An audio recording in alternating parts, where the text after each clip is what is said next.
Hello viewer, welcome to computer বন্ধু channel. কেমন আছেন সবাই?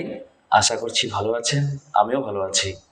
তো আজকে আমি এক্সেলে যে কাজটা দেখাবো সেটা হলো, দেখুন আমরা যখন এক্সেলে অনেক সময় কি করে থাকি, আমরা ম্যানুয়ালি কিন্তু বর্ডার দিয়ে থাকি, হ্যাঁ। কিন্তু আজকে আমি দেখাবো জাস্ট নাম্বার টাইপ করার সাথে সাথে দেখবেন কত সুন্দর অটোমেটিক বর্ডার হয়ে যায়। দেখুন এখানে যেমন 1 থেকে 4 পর্যন্ত করা আছে। আমি এখন যদি এখানে 5 নাম্বার দিয়ে যদি জাস্ট ক্লিক করি, দেখুন বর্ডার হয়ে যাচ্ছে, অটোমেটিক কিন্তু বর্ডার হচ্ছে। তাহলে এই কাজটা কি করে হচ্ছে সেটা কিন্তু আজকে আমি আপনাদেরকে দেখাবো, ঠিক আছে। যারা আমার চ্যানেলে প্রথম এসেছেন অবশ্যই চ্যানেলটিকে সাবস্ক্রাইব করবেন, আর যারা অলরেডি সাবস্ক্রাইব করে রেখেছেন তাদের জন্য অসংখ্য ধন্যবাদ।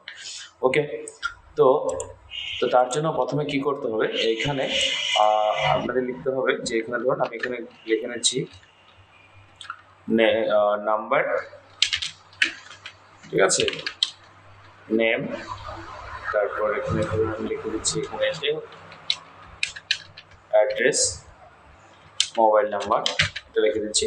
জাস্ট এখানে আমি একটা হেডিং দিয়ে দিচ্ছি সুন্দর করে, যে এটা মার্সেল করে দিলাম, আর এখানে লিখে দিলাম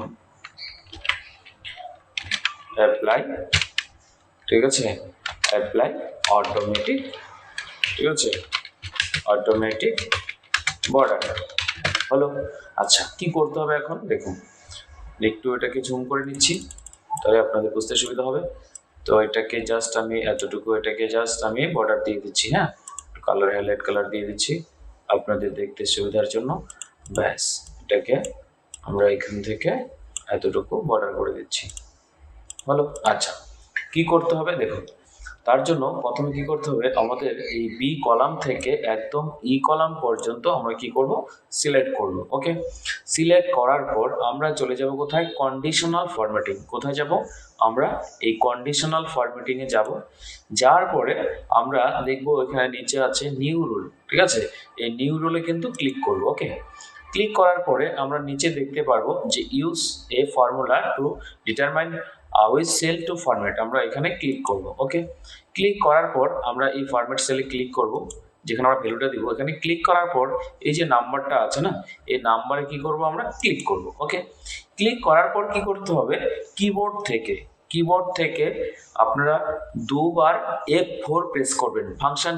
ফাংশন কি থেকে, সবার উপরে যে ফাংশন কিগুলো আছে F1 F2, সেখান থেকে দুবার শুধু আপনাদেরকে F4 প্রেস করতে হবে, 1 2, এই যে F4 করে দিলাম। তারপর চলে আসতে হবে ফরম্যাট, F4 করার পরে ফরম্যাটে ক্লিক করতে হবে। ফরম্যাটে ক্লিক করার পরে আমরা এখানে দেখব বর্ডার যে আছে, এই বর্ডার মেনুতে ক্লিক করব। ক্লিক করার পরে এখানে আমরা দেখব কি আছে, আউটলাইন আছে, এই আউটলাইনে আমরা ক্লিক করব। ক্লিক করার পরে নিচে আমরা ওকে করে দেব, আবার ওকে করে দেব। এখন যদি আমি এখানে নাম্বার যদি টাইপ করি, দেখুন কি সুন্দর অটোমেটিক কিন্তু বর্ডার হয়ে যাচ্ছে, ঠিক আছে। তো এইভাবে আপনারা অবশ্যই চেষ্টা করবেন, আপনারাও পারবেন।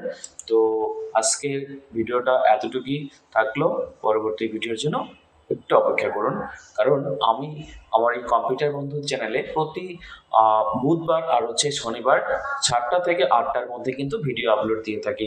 ওকে, তো ভালো থাকবেন, সুস্থ থাকবেন, ধন্যবাদ।